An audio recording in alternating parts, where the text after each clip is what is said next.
আপু টাকা দিতে বলেছি তোকে, যা। আচ্ছা ঠিক আছে, তোমার অনেক অনেক ধন্যবাদ পরি আপু। আচ্ছা ঠিক আছে।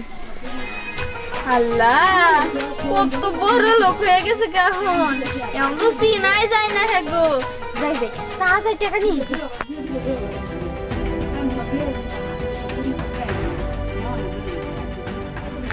আরে দোস্ত, কইলি দোস্ত কেমন আছো দোস্ত? আমি তো গুঞ্জন না দোস্ত, হ্যাঁ আমি তো গুঞ্জন না দোস্ত। এই আমার ধরে দিলি কেন? তুই আমার খাবার টাইম নোংরা করে দিলি। হ্যাঁ দোস্ত, তুই সব ভুলে গেছস, আমি তো ছোটবেলার দোস্ত, তুই আমার মারলি। আচ্ছা তোর হ্যাঁ দোস্ত, এই আমি তোর কোন জন্মের দোস্ত? হ্যাঁ তুই তো আমার ড্রেসটাই নোংরা করে দিছস, যত সব জানি ও টাকা। তুই সব ভুলে গেছস, ছোটবেলা আপনার সাথে খেলছি, স্কুলে গেছি। আবার আবার শুরু করছিস? তোর আজকে খাইছি, তোর আজকে খাইছি, তোর আজকে খাইছি। এই বেটা স্যার স্যার এটা কি করতেছেন? আপনি আমার পোলারে মারতেছেন কে? মারতেছি কে? পোলারে মাইরেন না। এই এই বেটা, হ্যাঁ মার মনে কি করবো? ওই বেটা ওই, তুই কি জানোস তোর ছেলে কি করছে? হ্যাঁ তোর ছেলের সুদ্ধা, তোরে সুদ্ধা মাইরা ফেলামু।